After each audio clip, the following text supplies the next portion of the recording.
como receber o batismo do Espírito Santo.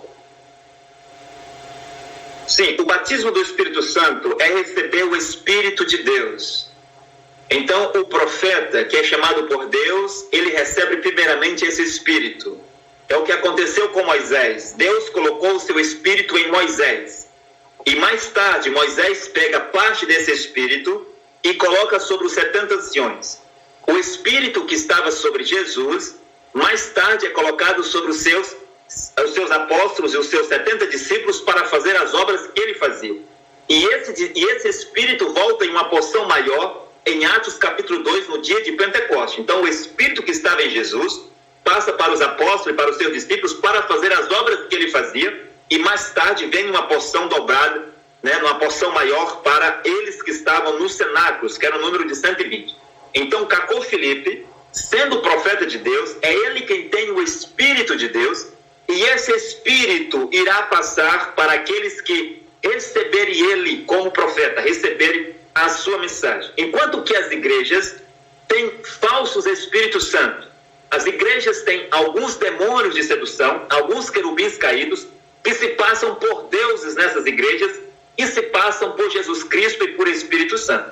Agora, está escrito que Jesus Cristo, sendo a palavra, foi a João Batista no Jordão.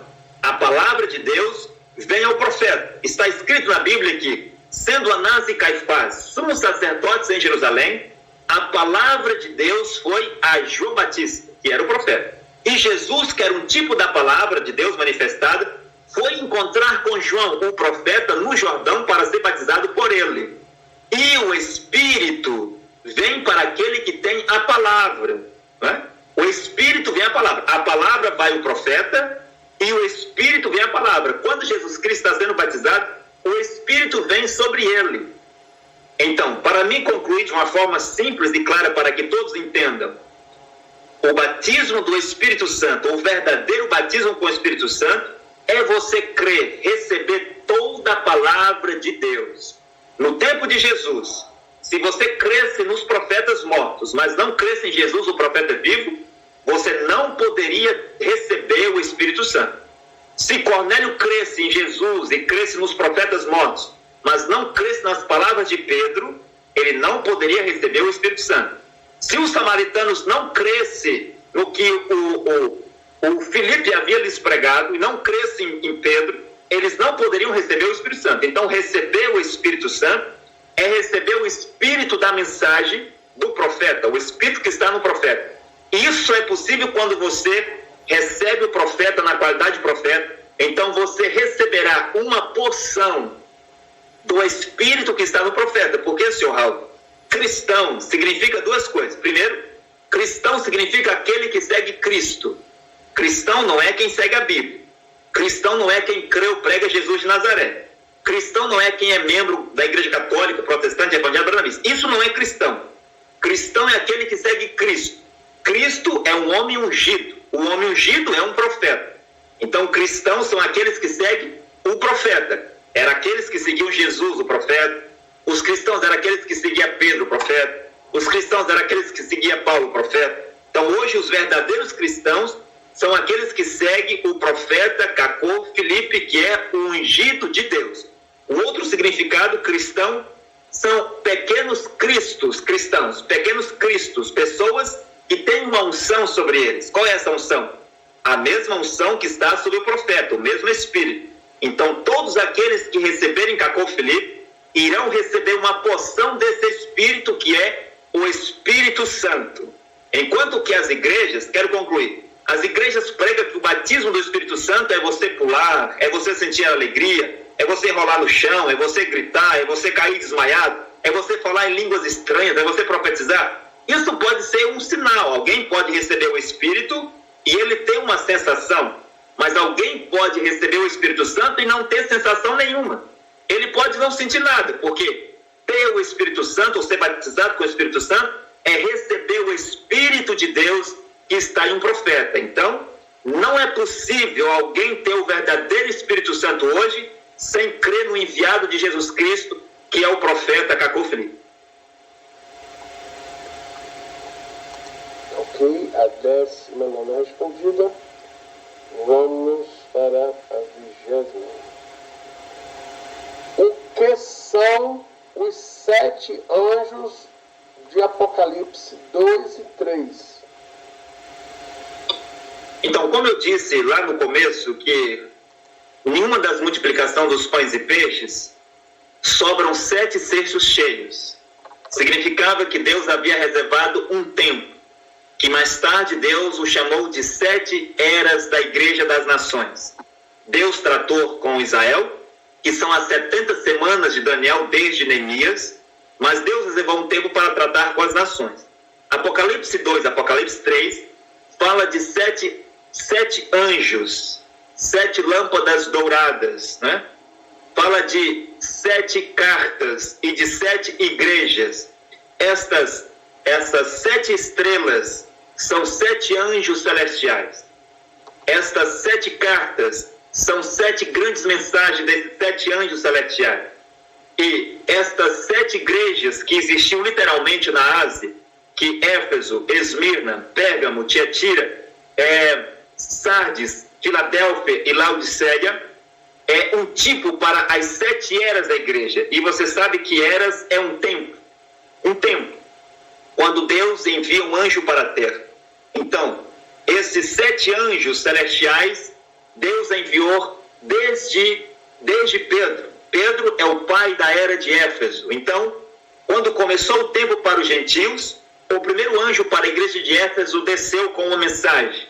Ele usou primeiramente Pedro, depois usou Paulo, e depois usou, por exemplo, Antípas, usou Policarpo, e ele usou vários profetas até o ano 170, quando esse primeiro anjo sai de cena e vem em cena um segundo anjo celestial, e usa, por exemplo, Irineu de Lyon na França. Irineu de Lyon na França, né? Irineu de Lyon era um profeta de Deus. No ano 312, um terceiro anjo vem, usa Martim de Touros na Hungria. No ano 606, um outro anjo vem, e ele usa Columba na Irlanda. No ano 1520, o quinto anjo para a igreja de Sardes, Apocalipse 3:1, que é Martim Lutero, vem, o mesmo anjo de Apocalipse 14, versículo 8, para usar Martim Lutero. E esse anjo usou muitos profetas. E em 1750, o sexto anjo para a igreja de Filadélfia desce à terra, e ele usa primeiramente John Wesley. E em 1906, o sétimo anjo celestial, de Apocalipse 3, do 14 a 22, de Apocalipse 10, 7 e de Apocalipse 14, versículo 10, desce à terra e usa o primeiro profeta, o primeiro homem, que é William Seymour, em 1906, na rua Azusa Austrias. Depois, esse mesmo anjo celestial usa o profeta William Branham, em 1933, e esse mesmo anjo celestial, senhor Raul, que é o espírito de Elias, né, de Apocalipse capítulo 10, versículo 7, ele está com o profeta Cacofli. E esse sétimo anjo celestial, ele irá usar outros profetas após o profeta Cacofli, como, por exemplo, um profeta na América Latina. Os latinos-americanos terão um profeta, porque Deus visita todas as raças da terra. Deus levantará um profeta para as nações árabes, para os muçulmanos, porque os muçulmanos também são filhos de Abraão, e eles devem ser visitados por um profeta. Os muçulmanos não receberam os profetas que Deus enviou para os judeus, e então o diabo lhes enviou um falso profeta, que é Maomé, Mohammed, mas Deus enviará um poderoso e verdadeiro profeta para os muçulmanos, para os árabes, que são filhos de Abraão também, filhos legítimos, enquanto também Deus irá enviar profeta para as nações da Ásia, como os japoneses, os chineses, os coreanos. Os asiáticos também precisam de um profeta. Deus nunca visitou os asiáticos, como os chineses, japoneses, por meio de um profeta. E depois, Deus enviará novamente Elias e Moisés para Israel para cumprir Apocalipse 11, as 2 testemunhas que irá pregar para Israel. Então, os 7 anjos são 7 mensageiros, anjos celestiais, que Deus enviou para as 7 eras da Igreja das Nações, que é o tempo dos gentios. Ok, respondida a 20ª pergunta. Vamos para a 21ª. O que são os 4 animais do livro de Daniel? Sim, os 4 animais do livro de Daniel, capítulo 7 e capítulo 8, que é Daniel vê um leão, ele vê um carneiro, ele vê um bode e ele vê uma besta sem nome. Em uma outra visão, Daniel vê também um urso, né? Ele vê um urso em uma outra visão. Então, tratando-se desses 4 animais, eles têm representações tanto política, né, no natural, como religiosa. No político, o leão é o império, penso que o império babilônico, o leão, o império babilônico. E o bode é o império dos medos e persas. O carneiro, o carneiro, o império dos medos e persas. O bode é o império dos gregos. E a besta sem nome é o animal que Daniel disse que era uma besta sem nome porque ele não achou uma classificação, um nome para dar. O mesmo significado para a estátua do rei Nabucodonosor, a cabeça de ouro, o peitoral de prata, as coxas de bronze, as pernas e os pés de ferro e barro. Também é a mesma coisa. A Babilônia, os medos e persas, os gregos e os romanos. Isto é no natural, político. Mas esses 4 animais, no sentido religioso, são os 4 impérios que estão no cristianismo. O leão é o catolicismo. O carneiro são as igrejas protestantes. E quando um cordeiro ficava velho, né, que se tornava carneiro, porque o cordeiro é a versão nova do carneiro. Então Deus não queria o carneiro como sacrifício. Deus queria o cordeiro, né? Deus já não queria mais oferta de carneiro. Então, o leão é o império católico, o império religioso católico. O carneiro é o império dos protestantes, as igrejas protestantes. O bode é as igrejas evangélicas, o movimento das igrejas evangélicas. Daniel disse que o bode, ele era muito poderoso, tão poderoso que ele não tocava o chão, ele flutuava. E o bode vem e ele fere o carneiro, pisoteia o carneiro, que são as igrejas protestantes, fere o carneiro e não havia ninguém capaz de livrar o carneiro das mãos do bode. Então, as igrejas evangélicas veio para derrubar as igrejas protestantes. E a besta sem nome, ela tinha um chifre, nesse chifre tinha um olho, o olho significa conhecimento, o chifre significa poder. Esta besta sem nome tinha dentes de ferro, e os dentes de ferro era para triturar, né? Devorar os outros animais, por exemplo. Os branamistas têm muito conhecimento por causa desse olho, nesse chifre que esta besta tinha. Então os branamistas, pela revelação de William Branham, trituravam ou trituram os católicos, os protestantes, os evangélicos. Então, para concluir, o leão é o catolicismo, o carneiro é o protestantismo, o bode são as igrejas evangélicas. Os evangélicos dominaram o mundo. Mesmo o último presidente, Bolsonaro, foi eleito pelos evangélicos no Brasil, e as igrejas evangélicas dominaram o mundo, né? Você vê aí uma igreja católica para dezenas de igrejas protestantes, dezenas de igrejas protestantes para centenas ou milhares de igrejas evangélicas. As igrejas evangélicas, o bode dominou o mundo. E a besta sem nome, que é o movimento dos branamistas, o branamismo, que são aqueles que pregam a mensagem de William Branham. São 4 reinos naturais: o babilônico, o medos e persas, o grego e o romano. E no espiritual, são 4 impérios religiosos: o catolicismo, o protestantismo, o movimento evangélico e os branamistas. Ok, respondida a penúltima pergunta. Vamos para a última pergunta, 22. Com quem está a chave, apóstolo, me corrija, é a chave ou as chaves? São expressões. Dizer as chaves está correto, ou dizer a chave também está correto. Porque aqui está assim, com quem está a chaves. Então, as chaves do reino dos céus hoje, né? Então, deve ser as chaves dos reinos, né? Ou é do reino. Sim, dizer as chaves, ou dizer a chave está correto. Está correto, então vamos lá. Então é essa. Com quem está a chave do reino dos céus hoje? A última pergunta. Sim, a chave do reino dos céus sempre está com um homem na terra, e este homem é um profeta. Em Mateus capítulo 16, Jesus Cristo, depois de fazer uma pergunta aos seus apóstolos, o que diz os homens que eu sou, e eles deram a resposta de acordo com o que os homens diziam, Jesus pergunta para eles, os seus apóstolos: e vós, meus discípulos, o que diz que eu sou? E eles começaram e Pedro tomou a palavra para dizer: tu és o Cristo, o Filho do Deus vivo. E Jesus responde: bem-aventurados é tu, Simão Bar-Jonas, que não foi carne e sangue quem te revelou estas coisas, mas o meu Pai que estás no céu é quem te revelou. E te digo que tu és Pedro, e sobre esta pedra eu edificarei a minha igreja, e as portas do inferno não prevalecerão contra ela, e a ti te dou a chave do céu. Né? Então Jesus dá a chave do céu para Pedro, e disse: Pedro, eu te dou a chave do céu, e o que tu trancar na terra será trancado no céu, o que tu abrir na terra será aberto no céu.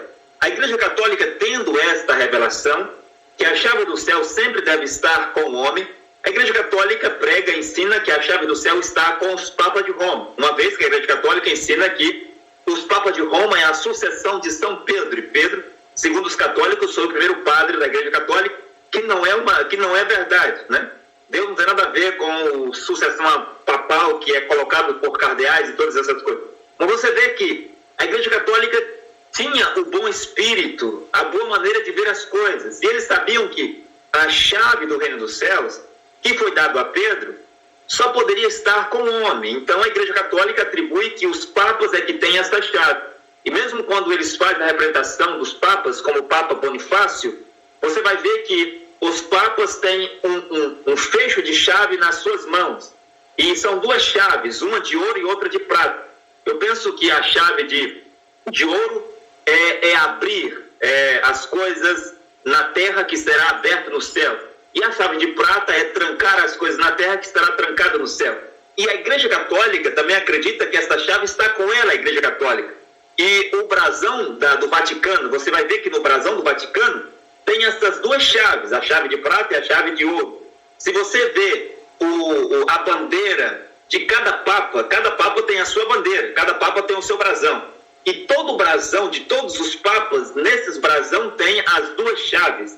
Mesmo na bandeira das Forças Armadas, né, do Exército lá do Vaticano, também tem essas chaves. E se você, Raul, olhar o Vaticano, a Catedral de São Pedro, de cima, de um avião, de um helicóptero, você vai ver que o formato arquitetônico, a arquitetura da Catedral de São Pedro, que foi construída, ou pelo menos arrecadado fundos pelo Papa Leão X, ela tem o formato de uma chave, porque a Igreja Católica acredita que esta chave está com o Papa e com a Igreja Católica. Mas isto é uma cópia, é uma falsificação, é uma imitação da verdadeira coisa. A chave do reino dos céus está com um profeta vivo. E ninguém pode, senhor Raul, entrar no céu a não ser que passe por aquele que tem a chave. Vou dar aqui um exemplo. O presidente da República, Lula, ele é maior do que o seu embaixador que está nos Estados Unidos. Mas quem tem a chave do Brasil não é o presidente Lula que é maior, mas é o seu pequeno embaixador que está nos Estados Unidos. Então, alguém só pode vir no Brasil para conversar com o presidente Lula se primeiro ele passar pelo seu embaixador que está nos Estados Unidos. Se o Brasil exigisse um visto para vir, dos americanos vir para o Brasil, qualquer americano deveria primeiro passar pelo embaixador do Brasil do presidente que está nos Estados Unidos, para pegar uma autorização para entrar no Brasil. É o que acontece o inverso. Para um brasileiro ir conversar com o presidente da República americano, ele deve passar pelo embaixador do presidente dos Estados Unidos que está no Brasil. Para um brasileiro ir nos Estados Unidos, ele não vai falar com o presidente da República, mas ele vai falar com o seu embaixador que está no Brasil. Ninguém pode ir em outra nação, se esse país precisa de visto, sem passar pelo embaixador. Então o profeta de Deus, senhor Raul, é como esse embaixador. Jesus Cristo é Deus Todo-Poderoso. O seu profeta na terra é o seu embaixador. Noé era o embaixador de Deus. Moisés, o embaixador de Deus. Paulo, o embaixador de Deus. Então você não pode ir até o céu, Jesus Cristo, sem passar pelo seu embaixador, pelo seu profeta, aquele que tem a chave do reino dos céus. E quando Jesus Cristo aparece em Apocalipse capítulo 1, ele diz que ele tem a chave da morte e a chave do inferno. Mas ele não fala nada sobre a chave do céu, porque a chave do céu ele havia entregado para Pedro. Esta chave do céu que estava com Jesus, que passou para Pedro, depois passou para Paulo passou para Policarpo, passou para Antipas, passou para Irineu, passou por cada profeta, e hoje esta chave do reino dos céus está com o profeta Cacofilipe. Se você entendeu bem, você entendeu que você não pode ir ter com Jesus Cristo, você não pode entrar no céu sem passar pelo embaixador de Jesus Cristo que está na terra. É ele que tem a chave do reino dos céus hoje, que é o profeta Cacofilipe. É isso, apóstolo. Fica com a palavra aí, pode dar suas... Muito obrigado, gostaria de agradecer você pela oportunidade.